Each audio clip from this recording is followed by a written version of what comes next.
వీటిలో మరో breaking news చూస్తున్నాం. భద్రాద్రి జిల్లా భద్రాచలం కొల్లుగూడెం ఇసుక ర్యాంప్ నుండి గోదావరి ఇసుకను అక్రమంగా రవాణా చేస్తున్న ట్రాక్టర్ను పట్టుకుని పోలీసులు స్టేషన్కు తరలించారు. ఇక ప్రతిరోజు నిత్యం తెల్లవారుజాము నుంచే ట్రాక్టర్ల ద్వారా రాసులు ఇసుక అక్రమ రవాణా చేస్తున్నారు. ఇక చర్ల మండలంలోని పెద్దిపల్లి ఇసుక ర్యాంప్ నుండి భద్రాచలం మీదుగా హైదరాబాద్ కు ఇసుకను తరలిస్తున్న లారీలను భద్రాచలం బ్రిడ్జ్ చెక్ పోస్ట్ వద్ద అకస్మాత్తుగా మైనింగ్ అధికారులు తనిఖీలు చేశారు. ఇక ఓవర్లోడ్ తో ఇసుక ర్యాంప్ నుంచి వస్తున్న లారీలను మధ్యలో ఎక్కడా తనిఖీలు చేయకుండా ర్యాంప్ లోనే ఓవర్లోడ్ చేసి మామూలు వసూలు చేస్తూ రైసింగ్ కాంట్రాక్టర్లు ఇసుక అక్రమ రవాణా చేస్తున్నారని ఆరోపించారు. ఇక సీజ్ చేసిన 6 లారీలను భద్రాచలం ఆర్టీసీ డిపో గ్యారేజ్ కి తరలించారు.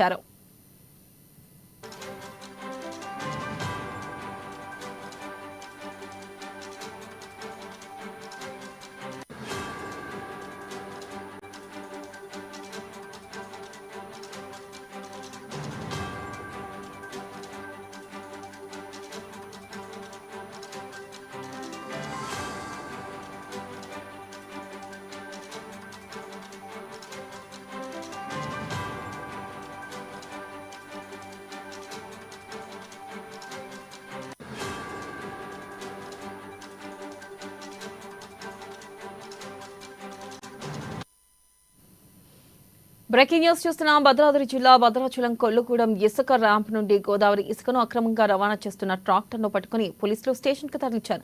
ఇక ప్రతిరోజు నిత్యం తెల్లవారుజాము నుంచే ట్రాక్టర్ల ద్వారా ఇసుక అక్రమ రవాణా చేస్తున్నారు. దీనిపై మరింత సమాచారాన్ని భద్రాద్రి నుంచి మా ప్రతినిధి శ్రీనివాస్ అందిస్తారు. శ్రీనివాస్, చెప్పండి, ప్రధానంగా చూసుకున్నట్టయితే ఇప్పటి వరకు ఇసుక లారీలను ఎన్ని పట్టుకున్నారు? అప్డేట్స్ ఏంటి? థ్యాంక్ యూ వెన్నెల.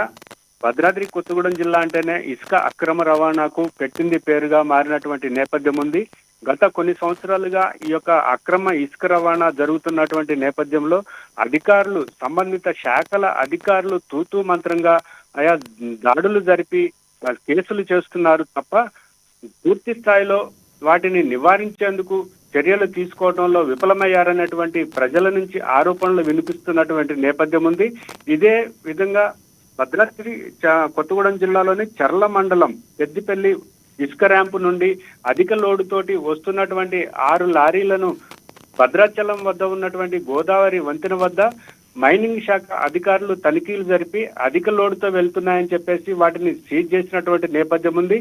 ఆ పట్టుకున్నటువంటి లారీలను భద్రాచలంలోని ఆర్టీసీ డిపో ఆవరణలో ఉన్నటువంటి ఈ యొక్క షెడ్ లో పెట్టడం జరిగింది.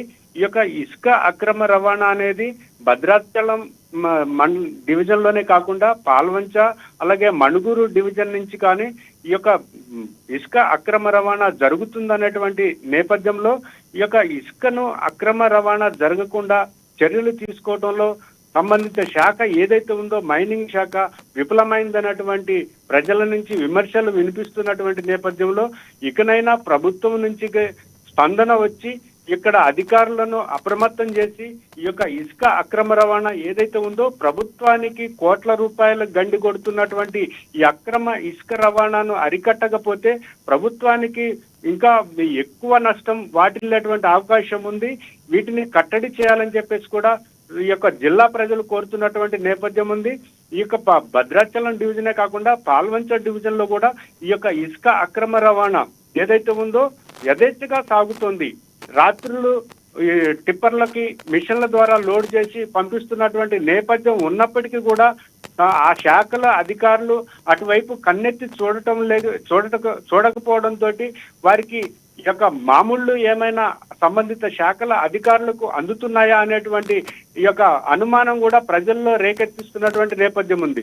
లేకపోతే వారి విధులు ఎందుకు సక్రమంగా విధులు జరపడం లేదనేటువంటి ఆరోపణలు కూడా వినిపిస్తున్నాయి Vennela. Right Srinivas, thank you.